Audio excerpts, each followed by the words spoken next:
नमस्कार मित्रों, आज इस वीडियो में मैं शरीर के एक ऐसे ग्रंथि के बारे में बताने जा रहा हूँ जो हमारे सभी सपनों को पूरा कर सकता है, सारे कार्यों को कर सकता है। वह ग्रंथि हमारे शरीर के सभी ऑर्गन्स के फंक्शन को संतुलित करता है। हम सभी जानते हैं कि हमारे शरीर में जो भी अंग हैं, जो भी ग्रंथियाँ हैं, उनके कार्य यदि संतुलित होते हैं, रहते हैं, तो फिर हम व्याधि मुक्त रहते हैं। उन्हीं के संतुलन में कोई गड़बड़ी आती है तो हमें कोई रोग होता है। तो उन सभी रोगों को शमन करने का सबसे आसान तरीका है कि हमारे शरीर के सभी अंग और सभी ग्रंथि सही रूप में कार्य करें। और आज मैं जिस ग्रंथि का जिक्र करने जा रहा हूँ, वह ग्रंथि सभी ऑर्गन्स पर संतुलन बनाए रखता है। कहने का तात्पर्य है कि सभी तरह की व्याधियों को यह दूर कर सकता है। साथ ही मित्रों, पौराणिक काल में ही हमारे भारतीय चिकित्सा विज्ञान में इस ग्रंथि को जागृत करने का कार्य किया जाता रहा है। हमारे ऋषि मुनि हम सभी कथाओं में, धार्मिक ग्रंथों में भी पढ़ते और सुनते आए हैं कि उनके सिर्फ आशीर्वाद मात्र से ही बहुत सारी व्याधियां दूर हो जाती हैं। वो जहाँ चाहे वहाँ अपने सूक्ष्म शरीर को भेज सकते थे। वो जो चाहे सो कर सकते थे। भविष्य वक्ता के रूप में भी वो थे। अपने आसपास की स्थितियों को भी बड़े अच्छे ढंग से समझ करके उसका निदान वो बता पाते थे। कारण यही था कि इस जो हमारे शरीर में यह जो ग्रंथि है, इस ग्रंथि को उन लोगों ने तपस्या, जिसे आप कह सकते हैं, तपस्या करके वे लोग इस ग्रंथि को इतना जागृत कर चुके थे कि वो अलौकिक आध्यात्मिक अपने स्तर को भी ऊंचा कर सके थे। और अभी जो साइंस जिसे हम लोग कह सकते हैं, उसमें भी उन लोगों ने विजय प्राप्त कर रखा था। खुद भी स्वस्थ रहते थे और दूसरे को भी स्वस्थ रखते थे। ऐसी चिकित्सा विज्ञान को भी डेवलप उन लोगों ने कर रखा था। उसका ज्ञान हमारे भारतीय सिद्धांत में था। तो इस ग्रंथि के माध्यम से हम सभी स्वस्थ तो रह ही सकते हैं और अपने आध्यात्मिक शक्ति को भी इतना जागृत कर सकते हैं कि हमारा मानसिक विकार, शारीरिक मधुमेह, अवसाद जिसे कहते हैं, इस तरह की बीमारियां अपने आप दूर हो जाएंगी और हम भविष्यवक्ता के रूप में भी अपने आप को देख सकेंगे। क्योंकि हम लोग देख लेंगे कि क्या होने वाला है या क्या हमारे लिए अच्छा है, क्या बुरा है, ये सब कुछ देख सकेंगे। तो इस वीडियो में मैं दो स्तर पर ये बातें बताने जा रहा हूँ। जैसे अभी मैं बता रहा हूँ कि ये क्या कर सकता है, अभी मैं ये बताने जाऊँगा कि ये कौन सा ग्रंथि है और किस प्रकार उसको हम लोग उत्तेजित कर सकते हैं।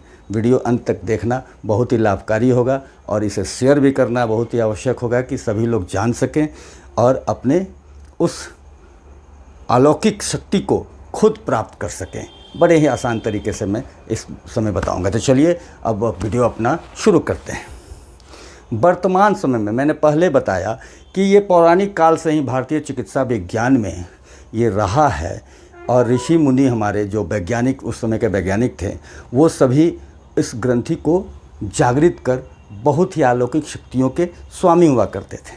तो बिना समय गंवाए हुए मैं अब पहले इस ग्रंथि का नाम बता देता हूँ। यह पीनियल ग्रंथि है।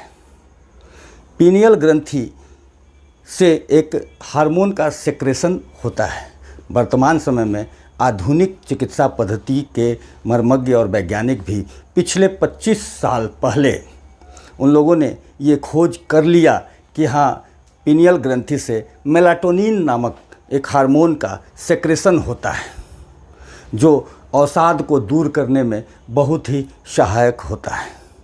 ये तो हमारे आधुनिक चिकित्सा विज्ञान के वैज्ञानिकों ने या चिकित्सकों ने ये खोज कर लिया है। लेकिन पौराणिक काल से ही मेलाटोनिन का सेक्रेशन कैसे किया जाता है, कैसे हो सकता है, ये सारी बातें हमारे भारतीय सिद्धांत में पहले से ही है। मैं बड़े ही आसानी से उसे किस प्रकार सेक्रेट कराया जा सकता है, इसके बारे में मैं बताने जा रहा हूँ। लेकिन सबसे पहले हम लोग इस बात को जान लें कि हमारे दिमाग को दो भागों में बांटा हुआ मान सकते हैं। एक भाग 10% वर्क करता है, जिसे पिट्यूटरी ग्लैंड कंट्रोल करती है। पिट्यूटरी ग्लैंड के माध्यम से हमारे ऑर्गन्स के फंक्शंस को कंट्रोल किया जाता है और एक 90% का भाग को पिनियल ग्लैंड कंट्रोल कहा जा सकता है। कहने का मतलब कि अगर पिनियल ग्लैंड जागृत होता है तो हमारी याददाश्त बहुत मजबूत हो सकती है। हम कुछ भी याद कर सकते हैं बहुत ही आसानी से। हम कहीं अपने सूक्ष्म शरीर को दूसरे जगह भेज सकते हैं। हमारा आध्यात्मिक इतना स्तर ऊंचा उठ सकता है कि हम जो भी बात बोलें वो बातें जो है वो संभव है कि वो सही हो जाए। तो इस आध्यात्मिक शरीर को प्राप्त करने के लिए, इस आध्यात्मिक गुण को प्राप्त करने के लिए मेलाटोनिन का सेक्रेशन हम लोगों को कराना होगा, पिनियल ग्लैंड को जागृत करना होगा। ऐसा जागृत करने के लिए एक्यूप्रेशर विधा में बहुत ही आसानी से इस चीज़ को किया जा सकता है, योग के माध्यम से बहुत ही आसानी से किया जा सकता है। मैं उसको बारी बारी बताता हूँ। एक्यूप्रेशर माध्यम से सबसे अच्छा इसमें जो हम सभी समझ रहे हैं कि आज्ञा चक्र, ये आज्ञा चक्र है।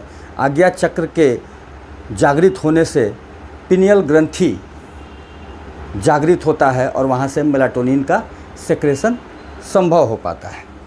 तो यह मेलाटोनिन का सेक्रेशन करने के लिए हम लोग आज्ञा चक्र पर यहाँ 2 अंगुलियों को ऐसे रख करके हम लोग जागृत कर सकते हैं। ये 1 मिनट, 2 मिनट, 4 मिनट, 5 मिनट भी हम लोग कर सकते हैं। यहाँ ये एक्यूप्रेशर का बिंदु नंबर एक्स्ट्रा 1 है। इस बिंदु पर बस टच करना है, हल्का सा दबाव देना है और पिनियल ग्रंथि इससे जागृत होने लगती है और मेलाटोनिन का सेक्रेशन होने लगता है। इसके अलावा ये एक्यूप्रेशर माध्यम से यहाँ पिनियल ग्रंथि का ये पॉइंट है। पिनियल ग्रंथि के इस पॉइंट पर प्रेशर दे करके हम लोग मेलाटोनिन का सेक्रेशन करा देते हैं। इसके अलावे योग के माध्यम से, योग चिकित्सा विज्ञान में मेलाटोनिन का सेक्रेशन कराने के लिए भ्रामरी सबसे अच्छा प्राणायाम है। भ्रामरी आप सभी जानते भी होंगे, फिर भी मैं बता देता हूँ। भ्रामरी करने में अपने दोनों आँखों को इस प्रकार बंद करना है और अपने दोनों अंगूठे को इस तरह कान में लगाना है और अपने जीभ को तलवा से ऊपर सटा करके म का उच्चारण करना है। एक्चुअली ओम का उच्चारण करें तो ज़्यादा अच्छा है, लेकिन जीभ जब तलवा में सटेगा तो म का उच्चारण होगा। एक बार मैं करके दिखा देता हूँ कम चम।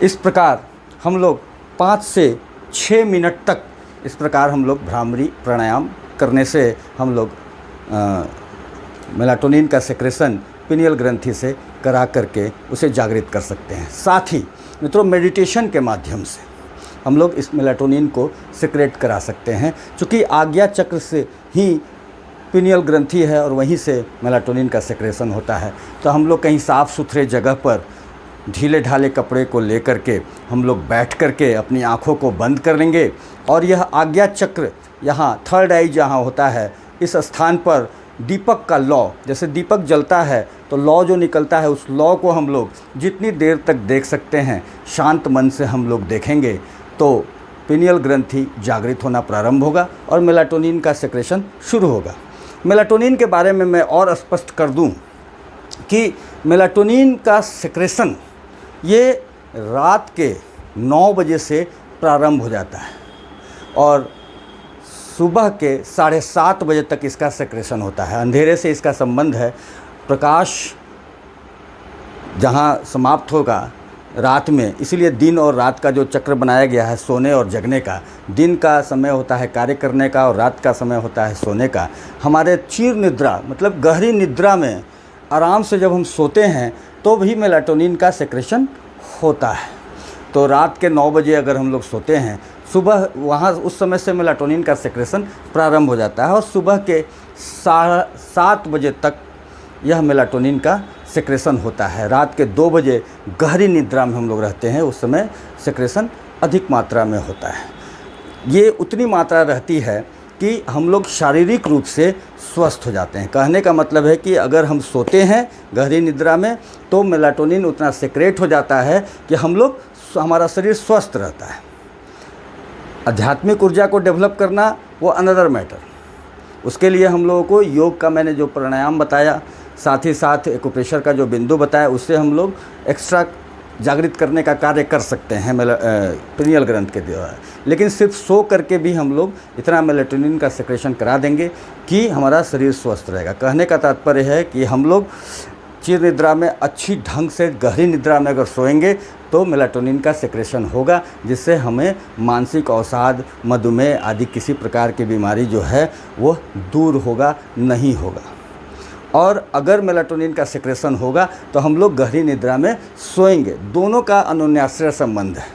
अगर हम लोग सोएंगे तो मेलाटोनिन का सेक्रेशन होगा, हमारा शरीर स्वस्थ रहेगा, और अगर मेलाटोनिन का सेक्रेशन होगा तो हम लोग निद्रा में सोएंगे भी, गहरी निद्रा में। दोनों एक दूसरे से जुड़ी हुई है। डिस्टर्ब हो कहाँ रहा है कि आजकल के समय में रात में लोग प्रकाश मोबाइल देख रहे हैं। मोबाइल देखने के समय में जो उसका रेज निकल रहा है, इस कारण से उनकी निद्रा भी नहीं हो पा रही है और वह रेज प्रकाश वहाँ पर दे रहा है, जबकि अंधेरे में सोना सर्वथा सही होता है। उस समय मेलाटोनिन का सेक्रेशन में उसे शांति मिलती है और निकलता है।